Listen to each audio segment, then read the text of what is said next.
All right, guys. Next question up on the list comes from Nick. I'll pop it up on the screen. What time to enter a food plot on opening day of Ohio gun season? Well, this question really doesn't really matter, what time of year it is really. But as far as entering a food plot area to bow hunt or rifle hunt, whatever it is, whether you have like a tower blind or a tree stand or something like that, or even a ground blind, you have to be very cautious when you go into these areas because there's basically two different setups. Typically, those larger food plot areas is more of like a destination type field where those deer may feel safe, in those larger fields, and they may hit them after, at dark. They may be feeding in or around that area all night long. They may be bedding close by, and in the middle of the night, they may get up before daylight and they may hit those larger food plots before they go back to bedding. So if you're entering that larger food plot, in the dark early morning, you have to be very cautious of that because those deer may be in that food plot already. So that's why it goes back to always is entry and exit. So I had my old property, I had a sad daddy hunting blind kind of tucked off the side. This is, very important, but it was off the food plot maybe 30 or 40 yards, and it was tucked back into these pines. I'll play some footage over it so you guys can actually see this. But I had an entry route where I could come down through the woods, turn left, and then come into the back side of this hunting blind. And we actually took brush, old trees and stuff, and stacked it up in front of the blind, and it was blended in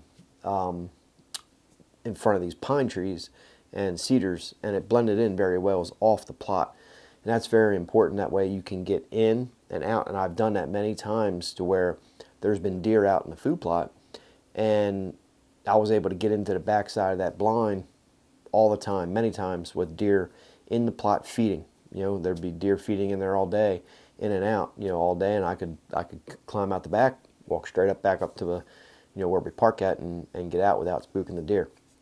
So that's very important. You can do this with ground blinds as well. If you have an exit route in there, if you're planning on hunting that food plot, and you can actually plant, certain situations you can do like switchgrass, blend it in front of that blind. I've planted incognito, which is Egyptian wheat blend, in front of those blinds to where you can screen them in. You can use all kinds of different, if it's a property that you own, you can do like tree plantings and things. But as far as like the time goes, there's really no specific time, I know a lot of guys that like to get in there an hour, hour and a half, 2 hours before daylight. Do you really need to do that? Probably not. The theory is, you get in early. If you spook anything or something, then there's several hours for things to calm back down, before daylight to give you the best chance. But I don't really go by that. I just go by, how that area or food plot is set up compared to, say bedding or what those deer are normally doing in that area. Now, if you have a small food plot, that's typically going to be like a little small, pass-through area to where deer may be feeding out in an ag field, half a mile, 3, 4, 5, 600 yards away, and they may be passing through your property, hitting this little food plot, and then going off into a bedding area to bed up for the morning until their next feeding. So it really depends. I really don't pay attention to time. I mean, sometimes it's actually best to enter after daylight. If it's a big field or even a pass-through where deer are hitting that before they go back to bed, you can get those, you can go in there, wait till the deer clear out, 20 minutes after daylight, 30 minutes after daylight, go back in and get set up that way. But just be careful. Don't spook that food plot out. It has to feel safe for the deer to feed in. You may get does and small bucks in there feeding, but those big deer, they have to feel safe. Generally speaking, again, in high pressure states where there's a lot of deer hunters, those larger food plots, the big bucks are typically going to avoid during the daylight hours.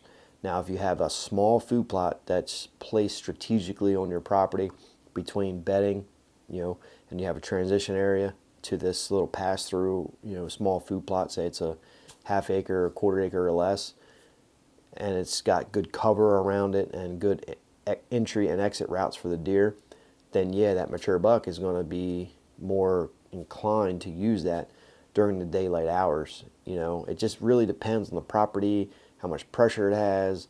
You can put a trail cam or cell cam on that food plot and just monitor that camera and see what the deer are doing. Each property is going to be different. I say this all the time, it's a wild animal. They're going to do what they do, right? So you have to study them a little bit, know your property, do the research, let your trail camera be your best friend, and go about it that way. My best tip is to get in there about a half hour before daylight, hour before daylight in general for a rifle. Set up, get in there quiet if you can get in and out of there without spooking the deer. Good luck. Drop a comment down below if you guys have any questions, and I'll see you on the next video. Thanks for watching this video, guys. If you want more information on food plots, soil samples, and habitat management, click this video right here on the screen. Thanks for watching. Subscribe if you guys are new.